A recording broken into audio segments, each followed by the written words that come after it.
All right, let's just jump right in. When you think of Evanescence, what comes to mind, right? Dark, gothic rock, heavy guitars, Amy Lee's incredible voice singing about pain and loss. But what if I told you that at the very end of their 2006 album, The Open Door, there's a song that feels like it's from a completely different universe? It's this simple, hopeful piano ballad called Good Enough. And believe it or not, it might just be the most complex and powerful song they've ever written. So that's the big question, isn't it? How does a band known for its darkness write its most powerful song about happiness? It's a total puzzle. And on the surface, yeah, the song sounds simple. But underneath, it's built on this incredible foundation of personal turmoil, some really deep psychology, and just brilliant musical choices. So that's what we're going to do. We're going to take this thing apart, piece by piece, and really figure out where its hidden power comes from. I mean, just look at this. The difference is just night and day. On one side, you've got everything that makes Evanescence Evanescence, the whole brand, right? The heavy, crunchy guitars, the huge drums, all that angst and conflict. And then there's Good Enough. It just throws all of that out the window, strips it all away until you're left with just a piano, some strings, and this feeling of healing and peace. It's a total 180. Okay, so let's get into the story behind the song. This is all about going from turmoil to a brand new beginning. And really, to get why this song is such a big deal, you have to know where it came from. It wasn't just written out of nowhere. It was born out of one of the most chaotic times for the band. So, picture this. It's 2003. Their album Fallen is a global phenomenon. They're on top of the world, but behind the scenes, things are falling apart.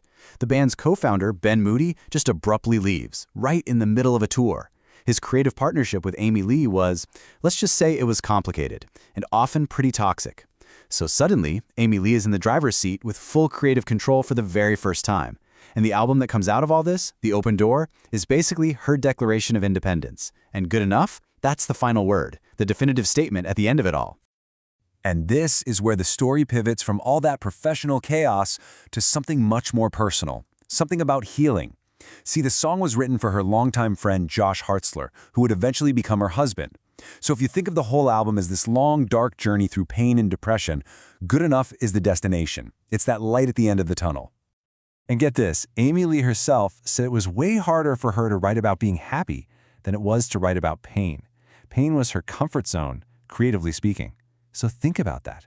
For her to channel a genuinely positive emotion with the same kind of raw power and authenticity as all that angst she's famous for, that was a huge, huge deal. A totally radical move for her as an artist.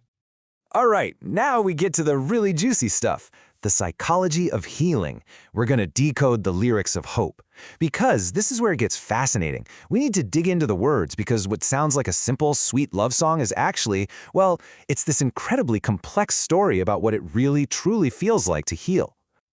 Okay, this line right here, shouldn't have let you torture me so sweetly. This is the key.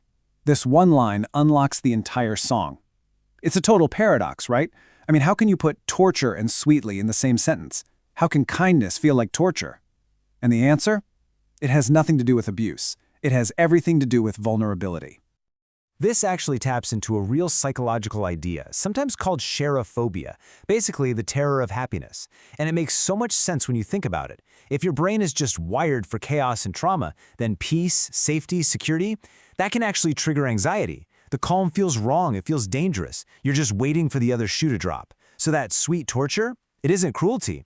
It's the agony of finally letting your guard down, of lowering that emotional armor you've needed for so long just to survive.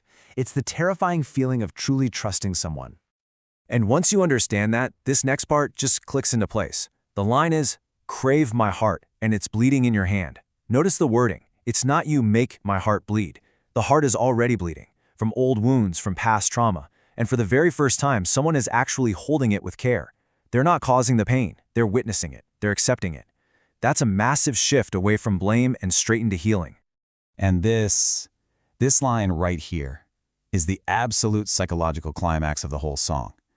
I'm still waiting for the rain to fall.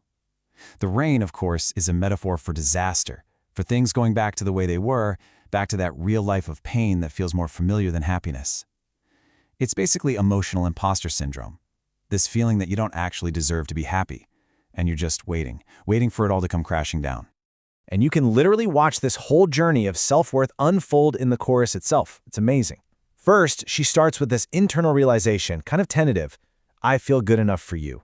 Then, as she gets more confident, it becomes more of a statement about the process.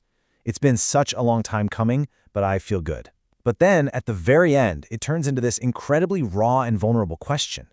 Am I good enough for you to love me too? It just goes to show, even when you've done all that internal work, that final terrifying step is asking for external validation. It's trusting someone else with that new, fragile sense of self. So we've talked about the why, the lyrics, the psychology.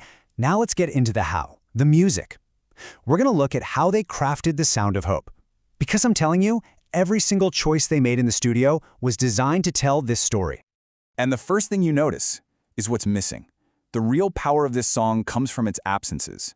Think about it. There are no heavy, distorted rock guitars, no aggressive pounding drums, no gothic choirs, no vocal screams. All the things we associate with Evanescence are just gone. It's like they intentionally removed all the sonic armor, leaving the song just as naked and vulnerable as the lyrics. So what are you left with? Just the organic, beating heart of the song.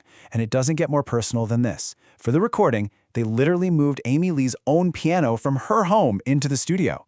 This wasn't just some random piano, it was the actual instrument she wrote the song on. You pair that with her vocals, which are mic'd so closely you can hear every little breath, and what you get is this feeling of a totally raw, private confession. And you can really see here how the producer, Dave Fortman, was basically engineering the narrative with sound.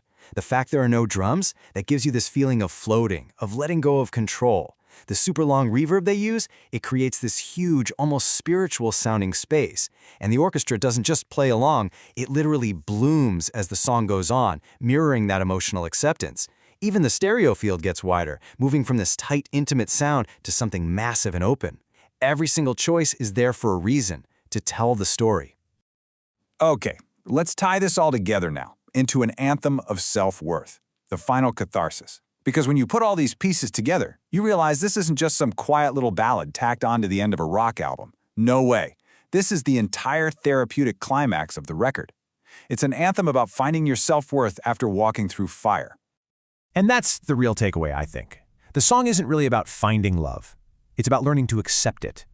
It's about that terrifying, difficult, but ultimately beautiful journey of letting someone in and healing enough to finally believe that you're worthy of that love.